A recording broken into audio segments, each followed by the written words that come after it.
কয় লিটার ব্যবহার করেন অক্সিজেন ডেলি? বলেন। 550 লিটার ব্যবহার করেন। 40 টাকা দিয়ে পূরণ দেন, 550 দেন না। মোবাইল তো আছে লোকে, রাগ হয়ে যাবে। শ্রীপুরের মানুষ তো দেন না। 50 বছর আগের থেকে তো জমির দাম 1000 গুণ বাড়ছে। দেন, লাগান, দেন।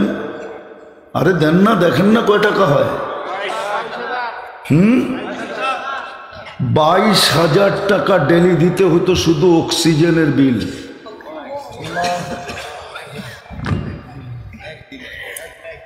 একদিনের 24 ঘন্টার বিল দিতে হতো 22,000 টাকা যদি বেঁচে থাকতে চাইতেন। এটা কি বাজেট না? বাজেট না? পার শ্বাসে যদি 1 পয়সা দিতে হইতো, ডেলি 1600 টাকা বিল দিতে হইতো। 22,000-এর লগে 1600 যোগ করেন, ডেলি 1,60,000 বার শ্বাস প্রশ্বাস নেন। 1600 টাকা ডেলি বিল দিতে হতো যদি 1 পয়সা বিল ধরতেন। খাওয়ার আগে নাকে চেক করে দেয় গ্রান ঠিক আছে কিনা, ওটা যদি ওনার হাসপাতালে করাইতে হইতো, উনি তো অধ্যাপক ডাক্তার, ওনার হাসপাতালে যদি করাইতে হইতো তাহলে 60 টেস্ট করার জন্য, গ্রান টেস্ট করার জন্য কয় টাকা নিত জিজ্ঞেস করেন। কোনো মেশিন আসছে কিনা দুনিয়াতে? কোনো মেশিন আসে নাই, গ্রান টেস্ট করে দিবে। এত দ্রুত দিবে, আইসো যদি থাকে তো এত দ্রুত দিতে পারবে না। লোকমা নাকের কাছে, মুখের কাছে নিতে দেরি, নাক চিৎকার দিয়ে উঠতে দেরি করে না, মুখে যাবে না, এটার গ্রান ঠিক না, ফালা। যদি ওটা করাইতে হতো প্যাথোলজি দিয়া, কত লম্বা সিরিয়াল হতো। এটা কি বাজেট না? নাক সিগন্যাল দিল মুখে যাবে, জিহ্বা দ্বিতীয়বার টেস্ট করলো পেটে যাবে কিনা, টাচ করলো আর স্বাদ বইলা দিল যে না ওকে পেটে যাবে। এই স্বাদ যদি টেস্ট করতে হতো প্যাথোলজি সেন্টারে, কত বড় সিরিয়াল দিতে হতো। গুটি তো উনাগো লাল হইতো, আপনি তো জাগা জমিন বেচা ফকির হইতেন। ওনারা হেলিকপ্টার দিয়া নামতো, আবার হেলিকপ্টার দিয়া উঠতো, সোনা দিয়া বাড়ি বানাইতো, রূপা দিয়া দেওয়াল বানাইতো। পরশ পাথর প্রবাদ বাক্যে আছে, কিন্তু বাস্তবে দুনিয়াতে কোনো পরশ পাথর নাই। যদি থাকতো তাহলে দুনিয়ার কোনো মিউজিয়ামে পাওয়া যেত। দুনিয়ার কোনো মিউজিয়ামে আজ পর্যন্ত নাই যে লোহায় লাগাইলে সোনা হয়ে যায়। এরকম কোনো পাথরের অস্তিত্ব দুনিয়াতে নাই, কোনো মিউজিয়ামে নাই দুনিয়াতে। এটা একটা বুয়া প্রবাদ বাক্য। কিন্তু হ্যাঁ, পরশ পাথর না, পরশ একটা আছে, সেটা হলো রহমতের ছোঁয়া লাগলে মানুষ সোনা হয়ে যায়। পাথর নামে কিছু নাই, কিন্তু হ্যাঁ পরশ বলতে আছে। আল্লাহর রহমতের ছোঁয়া যার লাগবে সে সোনা হয়ে যাবে, সোনা। এটাই সত্য। যদি এটা সত্য না হইতো তাহলে দুজাহানের বাদশাহ, কিয়ামতের মাঠের রাজা, সৃষ্টির সর্দার, সৃষ্টিরও রাজা, সমস্ত নবী রসুলের রসুল, সমস্ত নবী রসুলের ইমাম, উনি কোনোদিন বলতেন না ইল্লা আইয়াতা গাম্মাদানি আল্লাহু বিরহমাতি। আল্লাহর রহমতের ছোঁয়া যদি আমার না লাগলো, এটা বুখারী শরীফে আছে, বুখারী শরীফে, ইল্লা আইয়াতা গাম্মাদানি আল্লাহু বিরহমাতি। আল্লাহর রহমতের ছোঁয়া যদি আমার না লাগে তাইলে আমারও চলবে না। আমি চলমান হওয়ার জন্য রহমতের ছোঁয়া লাগবে। বিদায় পরশ বলতে একটা আছে, যদি আল্লাহর রহমতের ছোঁয়া লাগে, ছোঁয়া লাগছে বিদায়ী আপনি মানুষ, ছোঁয়া না লাগলে আপনি মানুষ হতেন না। সৃষ্টির সেরা আপনি বলার কোনো সুযোগ ছিল না। রহমতের ছোঁয়া লাগছে বিদায়ী আপনি মানুষ। কি নিজ ইচ্ছায় মানুষ? না পদ বলে মানুষ? কোন শক্তিতে আপনি মানুষ বুঝান আমাকে। আল্লাহর রহমতের ছোঁয়া লাগছে বিদায় আপনি মানুষ। আজকে বলেন আমি সৃষ্টির সেরা। আল্লাহর রহমতের ছোঁয়া লাগছে বিদায় আপনি মুসলমানের ঘরে।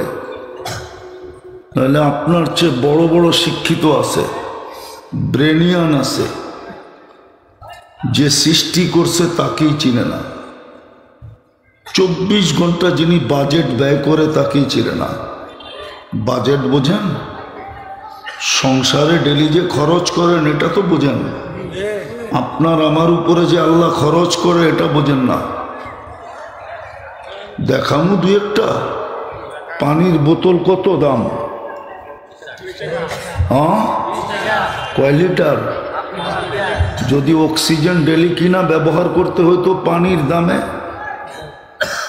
এটা 1/2 লিটার 20 টাকা, 1 লিটার কত? যদি ডেলি অক্সিজেন কিনা ব্যবহার করতে হতো কি করতেন? কয় লিটার ব্যবহার করেন অক্সিজেন ডেলি? বলেন। 550 লিটার ব্যবহার করেন। 40 টাকা দিয়ে পূরণ দেন, 550 দেন না। মোবাইল তো আছে লোকে, রাগ হয়ে যাবেন। শ্রীপুরের মানুষ তো দেন না। 50 বছর আগের থেকে তো জমির দাম 1000 গুণ বাড়ছে। দেন, লাগান, দেন। আরে দেন না, দেখেন না কয় টাকা হয়। 22,000 টাকা ডেলি দিতে হতো শুধু অক্সিজেনের বিল।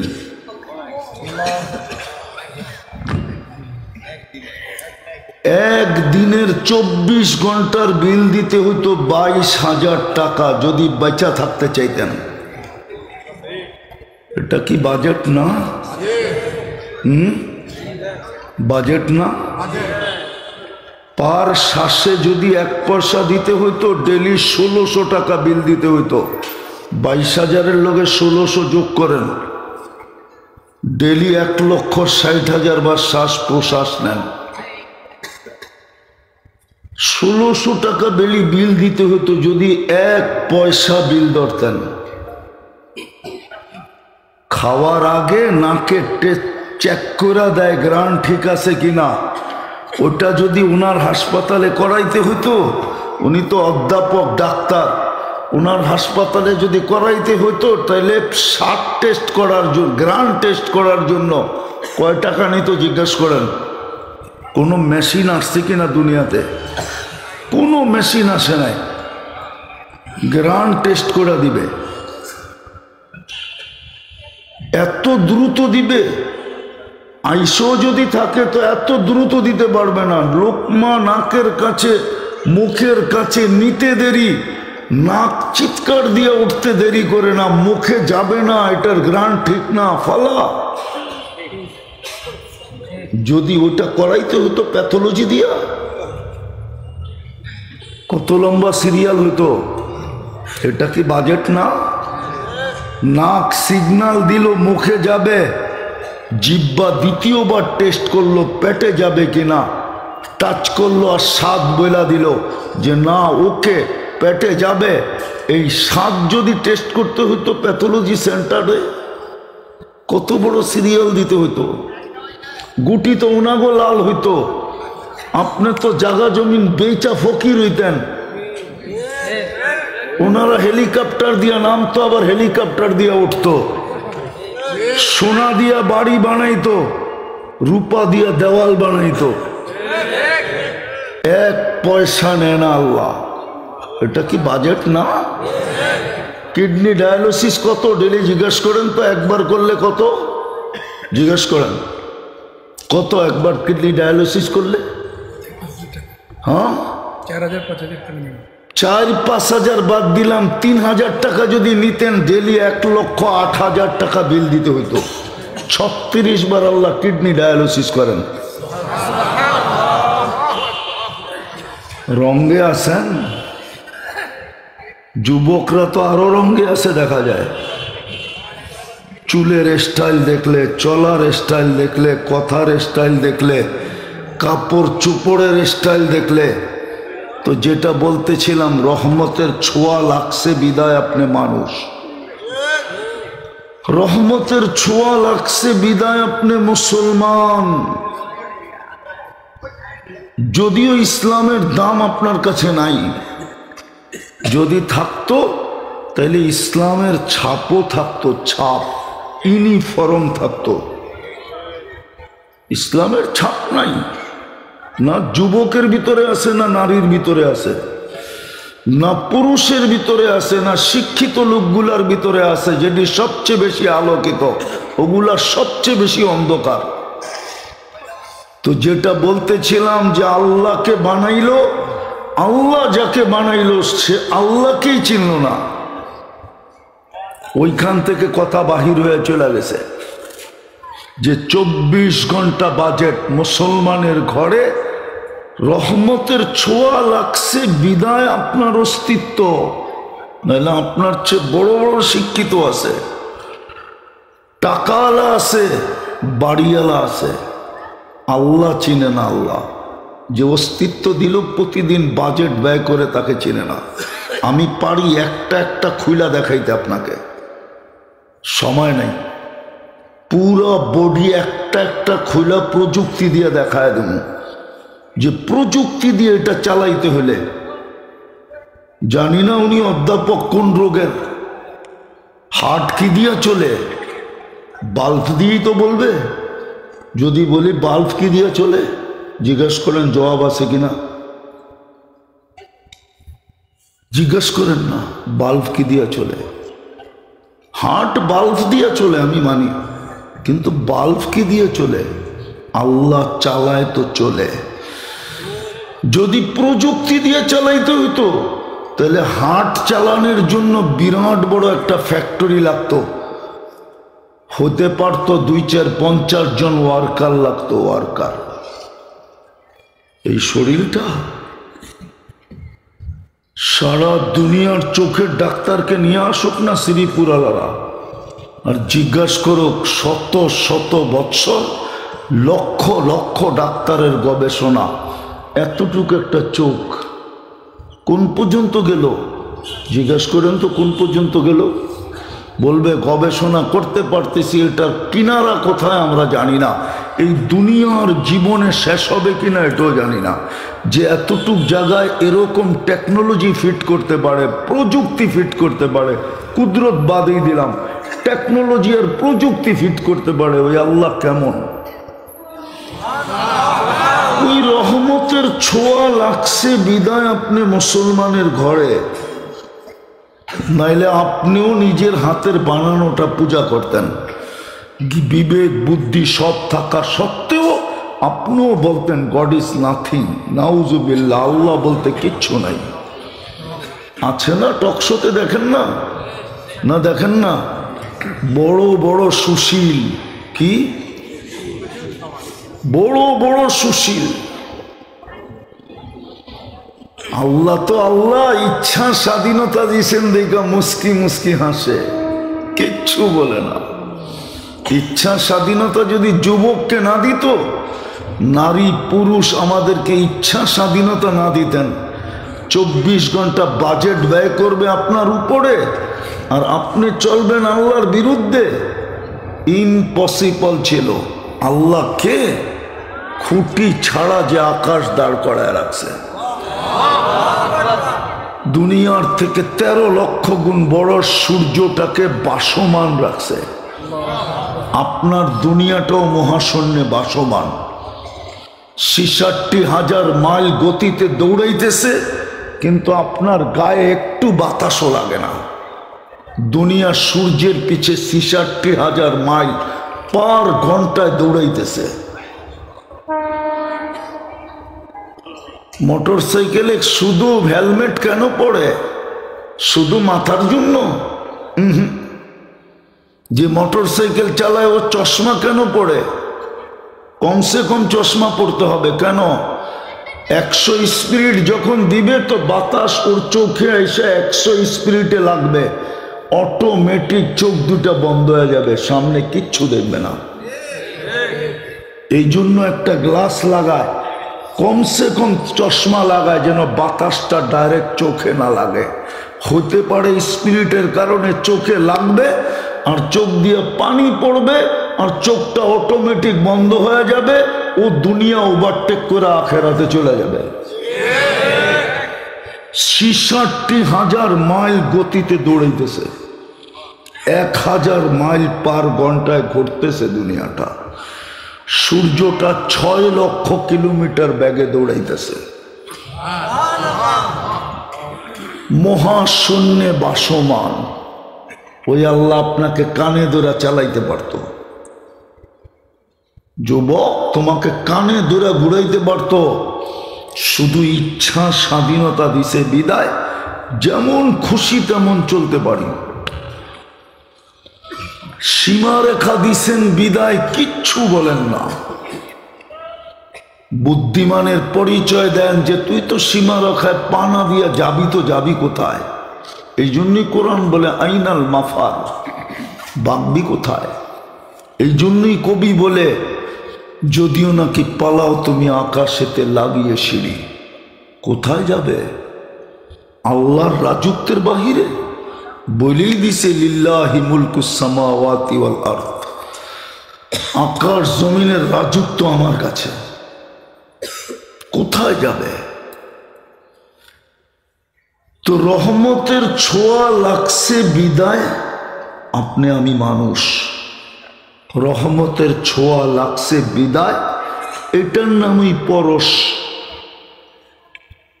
এটার নামই পরশ। লাগলে সোনা হয় সোনা।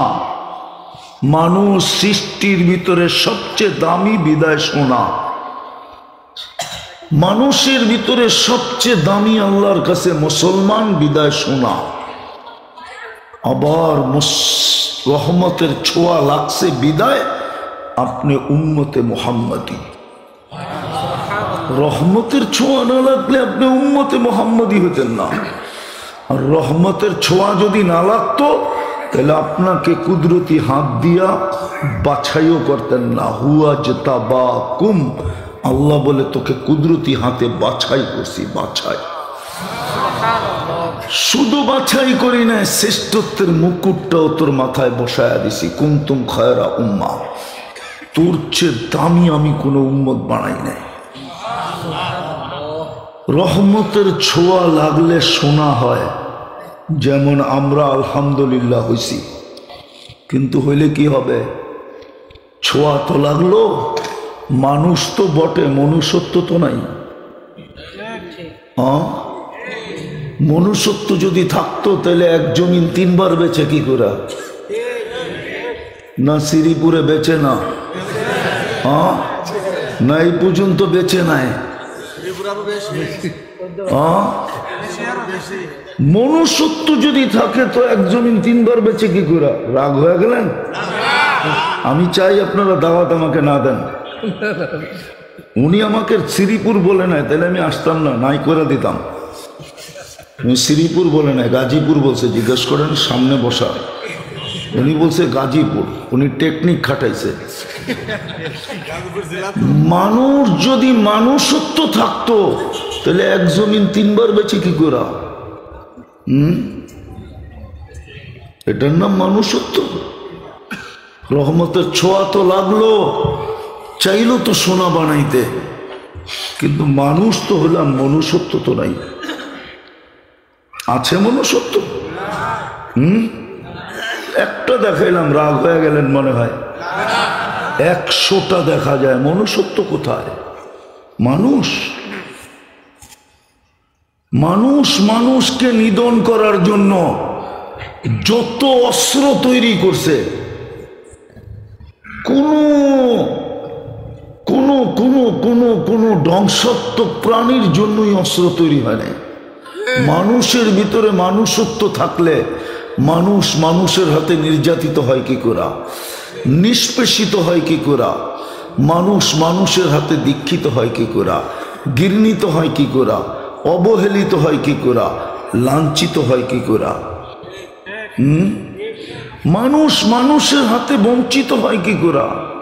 শ্রমিক তো আছে এখানে, মাথার ঘাম পায়ে ফেলায় আর ওনারা প্যারাডো দৌড়ায়। রাগ হয়ে যাবে তো শুনলে, মিডিয়ায় যেতেছে, আবার আমার বিরুদ্ধেই খেপা যায় কিনা। কয়জন মানুষ শ্রমিকের শুকরিয়া আদায় করে যে শ্রমিক আছে, আমার কারখানা আছে, আমার কারখানা আছে, আমার প্যারাডো আছে। শ্রমিককে মূল্যায়ন করে কয়জন মালিক বলেন? নাইলে বারবার আন্দোলন হইতো কেন? এটা আমার আলোচ্য বিষয় না, বোঝানোর জন্য বলতেছি। মনুষ্যত্ব তো নাই। রহমতের ছোঁয়া দিয়ে তো চাইলো আপনাকে সোনা বানাইতে, মানুষ তো বানায় দিল, মনুষ্যত্ব তো নাই। মুসলমান তো অস্তিত্ব দিল, ইসলামের রং নাই, রং ছাপ নাই, কোথাও নাই, খালি বলি নামে মুসলমান। 14 বৎসর আগে বলছে একদিন আসবে, যেমন মতিঝিল আছে ঝিল নাই। মতিঝিল চিনেন? হ্যাঁ, কেন নামকরণ হয়েছে এটা জানেন? ওইখানে ঝিল ছিল, ওই ঝিলে মুক্তা পাওয়া যেত, এই জন্য ওটার নাম হইল মুতি ঝিল। মুতি উর্দুতে বলে মুক্তা। ধানমন্ডি চিনেন? হ্যাঁ, কেন নামকরণ হয়েছে? আমি চোখে দেখছি ওইখানে ধান বেচতে, ওইখানে ধানের বাজার ছিল।